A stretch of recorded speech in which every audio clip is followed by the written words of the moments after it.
They say when the white smoke rises, history is being written behind closed doors.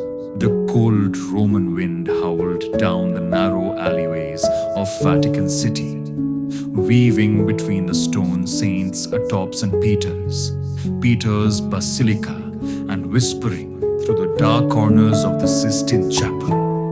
The crowd below was a sea of shadows under flickering torchlights, eyes fixed on a single chimney that pierced the twilight sky like a dagger. Silence had swallowed the murmuring throngs, millions waiting, breath held, hearts racing. Then it happened. A thin plume curled upward, white, unmistakable, divine. The silence broke into a roar. The smoke was a signal not just to the faithful, but to the world. A new pope had been chosen. Beneath the ancient ceiling of Michelangelo's masterpiece, the Sistine Chapel's great doors had sealed shut 3 days ago.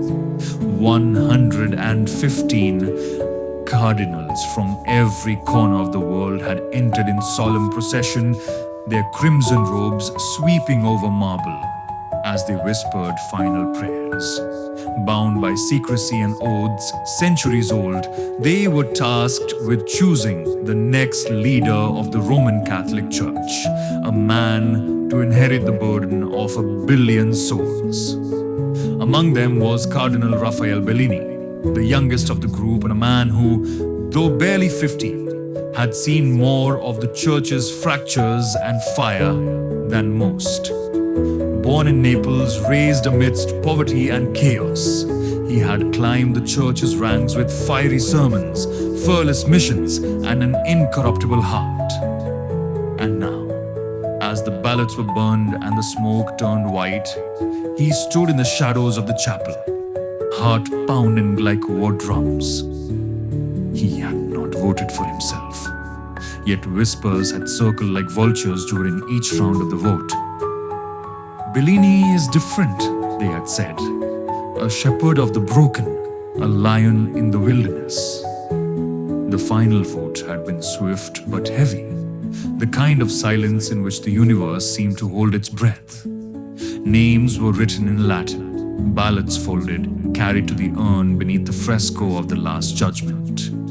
Each vote felt like a stone being cast into fate's ocean. When the final count was read, a tremor ran through the chapel. It was Bellini. 2/3 majority. No debate, no dissent. He had risen without campaign or ambition. As tradition demanded, Cardinal Ray whispered in his ear, "Acceptasne electionem dite canonice factum in summum pontificem." Do you accept your canonical election as Supreme Pontiff? Bellini paused, not from fear but from awe. "Yes," he said quietly. "In nomine Dei, I accept." In the room of tears, a small chamber where the elected pope first dons the papal white, Bellini faced his reflection. The mirror stared back not at a cardinal, but at a man becoming a symbol. Gone were the red robes, the white cassock fit like a burial shroud, and a resurrection robe in one. As attendants rushed to prepare the public announcement, Bellini stood alone with his thoughts. The air smelled of wax, incense, and something older. Destiny, perhaps. He had chosen his name, Pope Innocent XIV. Not for innocence untouched, but for innocence restored.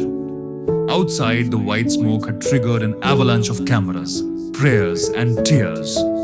In slums in Brazil, nuns clapped. In the refugee camps of Syria, children stared at screens in wonder. In Beijing, Paris, Kinshasa, New York, the church had a new shepherd. Inside the basilica, the great bell tolled, "Annuntio vobis gaudium magnum, habemus papam."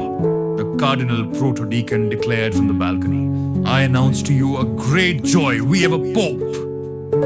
Then he stepped forward. Pope Innocent XIV emerged into the light, his eyes scanning the thousands below, but the energy shifted.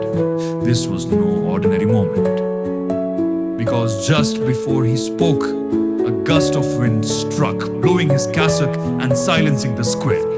He lifted a hand, not in command, but in unity. And he said, not in Latin, but in the people's language, I come not as ruler, but as servant. I come to rebuild the broken walls, to listen to the silent, and to walk where few dare. I am yours, and together we are Christ's. The crowd wept, the world listened, and far above, in the hidden halls of the Vatican, not everyone smiled. Unknown to the world, Bellini's rise had disrupted powerful figures, old cardinals whose hands stirred wars with whispers, secret orders within the Curia who saw the papacy as a throne, not a cross. Now, with a pope who could not be bought, alliances were trembling. In underground crypts and silent libraries, ancient secrets began to stir, because Pope Innocent XIV was not just a new leader. He was a reformer, and his first decree would make enemies. The White Smoke of Destiny. Part 2. The Scroll Beneath the Throne. The morning after his election, Pope Innocent XIV walked the marble halls of the Apostolic Palace with steps both reverent and resolute. He had barely slept.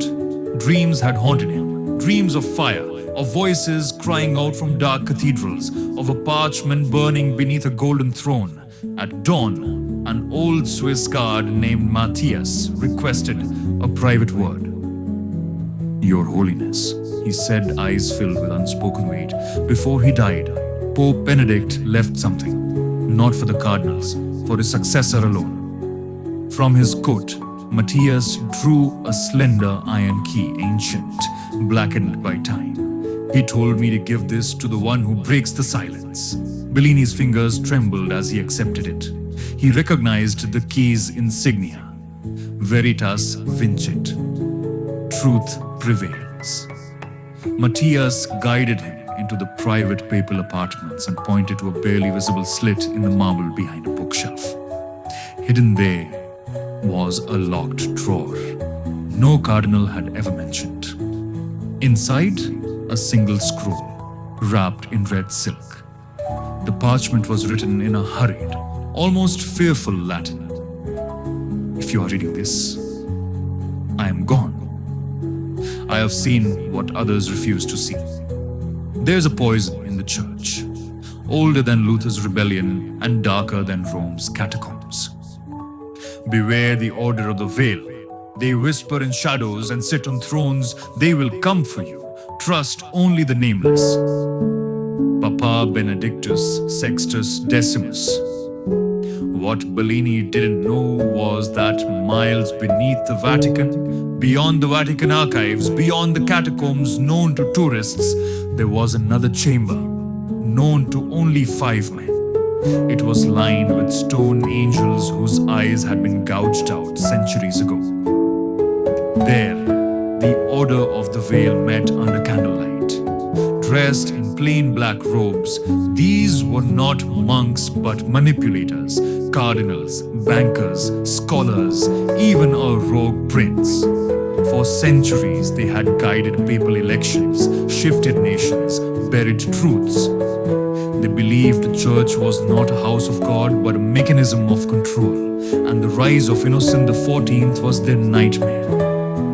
He's not one of us, rasped the leader, a pale cardinal with a German accent.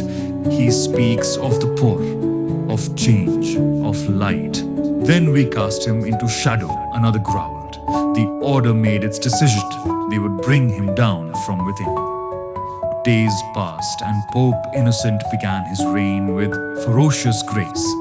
He sold off luxury palaces, redirected funds to war zones and hunger centers, and opened the gates of the Vatican to victims of abuse, welcoming them in person. But then, strange things began to happen. First, a Vatican archivist was found dead, collapsed over a desk, a page from the 14th century clutched in his hand. Written on it, the words, Custodes Lucis, the guardians of the light. Then, a fire broke out in the papal library. Ancient documents were lost. Among them, a gospel fragment never seen by the public. The Pope's closest advisor, Sister Anna Morelli brought him another message, this time scrawled on the door of her own office in ash. Go back to silence, shepherd. But Bellini, now Innocent XIV, did not flinch. He summoned his cardinals to the consistory, and in front of the world he made an announcement that sent shockwaves through the church. I will open the Vatican secret archives fully to the world, to the people, no more shadows. And the order knew this was war. Palm Sunday. St. Peter's Square overflowed with faithful. Bells rang like thunder, but among the sea of pilgrims was one figure, dressed as a priest, eyes cold as obsidian, hiding a relic knife carved from the bone of an unknown saint. He moved closer to the altar, closer to Innocent XIV as the Pope lifted the Eucharist, but just as he lunged, a nun stepped into his path. It was Sister Anna, and she whispered a single name into his ear. Whatever she said, it stopped him cold. He fell to his knees and wept. He confessed on the spot, revealing not just the assassination plan but names, codes, secret meetings in Paris, Zurich, and beneath Notre Dame. And one truth shook even Bellini. The Order of the Veil had members in the College of Cardinals itself.